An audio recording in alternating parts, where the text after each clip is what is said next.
So ayun na nga mga boss, dumating na rin sa wakas yung in-order ko na wireless microphone para sa atin pagbablog na may magamit tayong microphone. Ayan mga idol. So ayan, nabili ko nga pala ito sa online mga idol sa live. Ayan, TNW ang brand niya mga idol. A30 nga pala yan.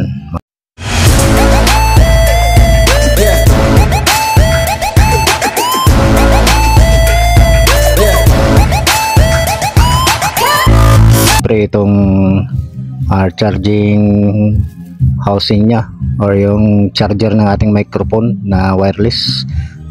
Ayan, tapos may box na maliit dito mga idol. Titingnan din natin to kung ano ang laman nito. Napakahirap pang tanggalin ayan mga idol, natanggal ko na rin sa wakas. So ayan, may picture pa, di ko alam kung ano yon. Bubuksan na lang natin to para malaman natin at makita natin mga idol. Ayan, dinukot na, dukutin na natin. So ayan, ito lang palang nilalaman ng karton na ito mga idol, itong maliit na karton.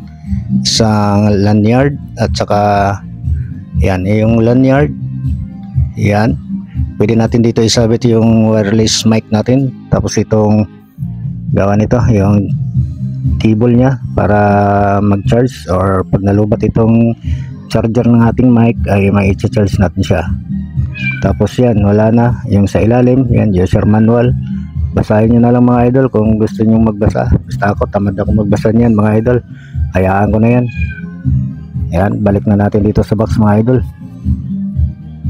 So ayan, wala nang iba mga idol, wala nang ibang mga kasama.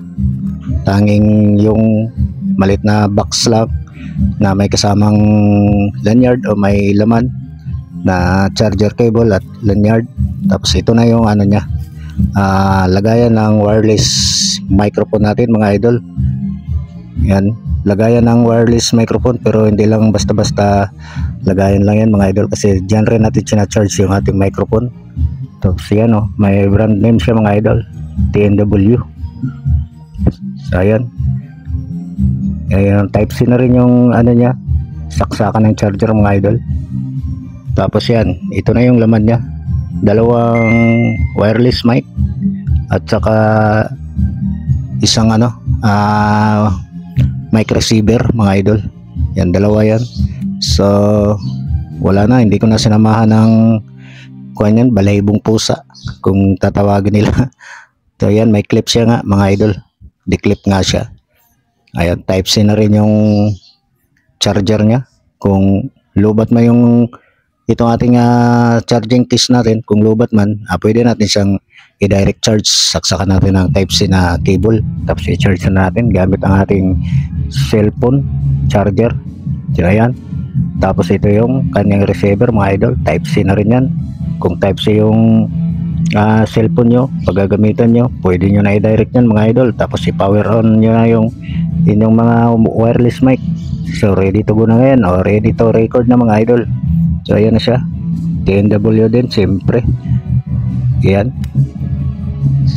so ibalik na natin ito mga idol para hindi mawala, baka mawala pa paglaruan ng pusa. Char lang mga idol. So ayan ayan, so may plastic pa yung puwitan nya para doon sa charger, may plastic pa yan mga idol. So susubukan natin to kung quality ito mga idol pagka mag vlog tayo. So ayan, at sinubukan ko lang pinindot yung kanyang power button. So nag power naman mga idol, ibig sabihin may charge pa siya. So ito namang isa, subukan natin, pindutin na nga yan. Ayan, nag power na silang pareho mga idol. Ibig sabihin may charge din siya, may laman. So itong kanyang receiver mga idol, di ko lang alam kung ano yan, paano natin yan isasaksak. Biro lang mga idol, pero sa cellphone na type C mga idol, kung cellphone ang gagamitin nyo, isasaksak nyo lang dun sa type C rin na saksakan ng charger mga idol. So ayan na nga mga idol, ayan, detachable nga pala yung clip nya, magnetic yan mga idol. Ayan yan, magic, magnetic yan mga idol. Yan, pwede natin i-clip sa ating damit. Ayan, kita nyo naman, binuka-buka ko pa. Yan, pwede natin kahit saan natin i-clip yan. Basta mayroong kapitan. Yan, yung isa ganun din. Magnetic din yan mga idol. Ang lakas ng magnet niyan mga idol. Kaya hindi basta-basta matatanggal yan pagka cleanip na natin sa damit natin yan. Tapos itong lanyard, ayan, mayroon din butas dyan mga idol na pwede natin ilagay yung lanyard na yan. So nandyan sa kanyang clip, dyan nakalagay yung butas, dyan natin yan ilalagay mga idol. So ayan, so hindi ko na yan susubukan mga idol, pinakita ko lang sa inyo. Yan, pwede natin yan itago yung mic, i-clip natin sa ating damit, no?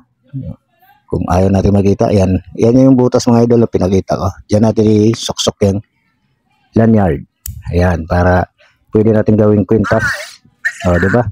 So, ganyan lang mga idol. Yan, napaka-quality, napakaganda mga idol. Pero, susubukan pa natin to mga idol. Sa ngayon, pinakita ko lang sa inyo itong binili kong wireless mic na galing kay TNW. Ayan.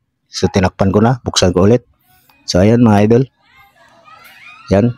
So, i-review na lang natin to mga idol sa sunod natin na video. Gagawa na lang natin ng review to. So, sa ngayon, unboxing lang muna. Tapos, pinasilip ko lang sa inyo kaunti yung laman ito. Kung legit ba talaga. Ayan. Yan. Dalawang microphone tsaka isang receiver. Bahala na kayo mga idol. Kung bibili man kayo ng ganito, bahala na kayo kung dalawang microphone o isa lang. Kayo na bahala mamili mga idol. Basta ako, dalawang microphone na pinili ko mga idol. So, abangan nyo na lang ang full review nito mga idol. Gagawa rin natin ng review to kung anong mga connection nito mga idol. Ayan. So, inikot-ikot ko muna. Ayan. So, yan mga idol. Paki-like, paki-share at pa-subscribe na rin ako mga idol kung hindi pa kayo nakapag-subscribe para lagi tayong updated pagka mayroon tayong bagong upload na video. Peace out mga idol. Bye-bye.